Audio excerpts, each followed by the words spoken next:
Hey, what's up, men of Three Crosses? It's me, Ryan, again, and here we are back in a book of Ecclesiastes. Today's chapter, or section, we'll be going through is chapter 7, verse 21 through 26.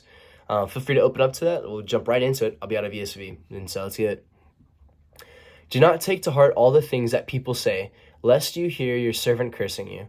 Your heart knows that many times you yourself have cursed others.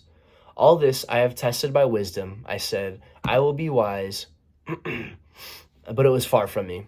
That which has been is far off and deep, very deep, who can find it out? I turn my heart to know and to search out and to seek wisdom and the scheme of things, and to know the wickedness of folly and the foolishness that is madness.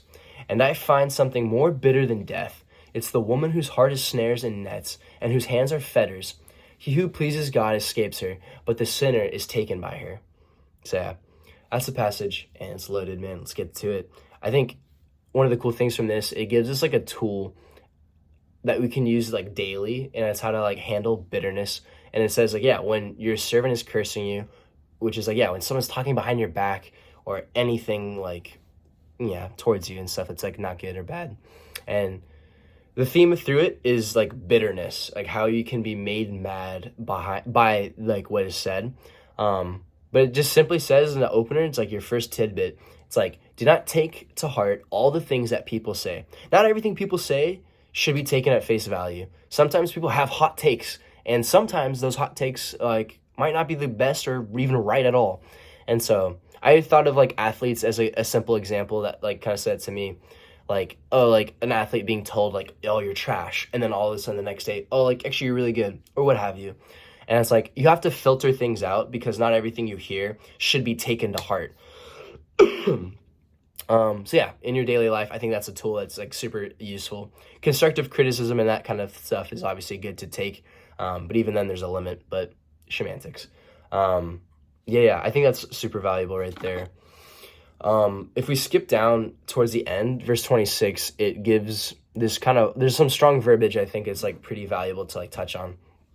It says, and I find something more bitter than death is the woman whose heart is snares and nets. If you take things to heart and you're like, you have like this bitter heart and like this is you, it says like that is more bitter than death. Again, the word bitter being used a lot, I know. It's like, yeah, more bitter than death. And the heart is what we're talking about here. And it's described as a heart that is snares and nets. It's messy, it's cluttered, and it's like a trap. And it can be even spread to others, bringing them in and catching them in the same thing, and spreads, and it's bad.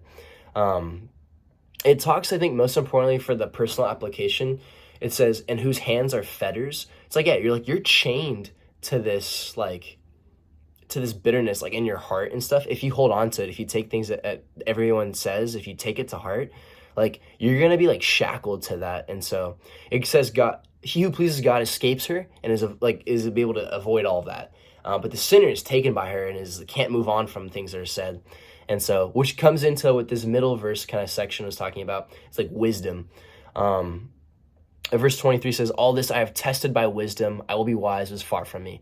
That which has been far off and deep, very deep, who can find out? That made me think of this verse in Romans 11:33. It says, oh, the depth of the riches and wisdom and knowledge of God. How unsearchable are his judgments and how inscrutable his ways. In Proverbs is a good example too, but all over like scripture, we get to see like described as like the wisdom, specifically the wisdom of God, is something that is like this prized jewel. It's of extreme value to have and pursue it. And in this passage, it talks all about it. And we're given the wisdom of do not take all things that people say to heart. I think that's like incredibly crucial. But yeah, it just continues and talks about like the value of pursuing it. Verse 25, it says, I turn my heart to know and to search out and to seek wisdom. I feel like that is an applicable challenge to each one of us in our lives right now is, yeah, to like find a way to seek out the wisdom and search it out of God's wisdom in the Bible and apply it to our own lives. And one easy way to do that, not easy, but like one way it's given to us in this passage is to not take things to heart. And yeah, just not have a bitter heart when someone's like, yeah, talking behind your back or what have you, even to your face.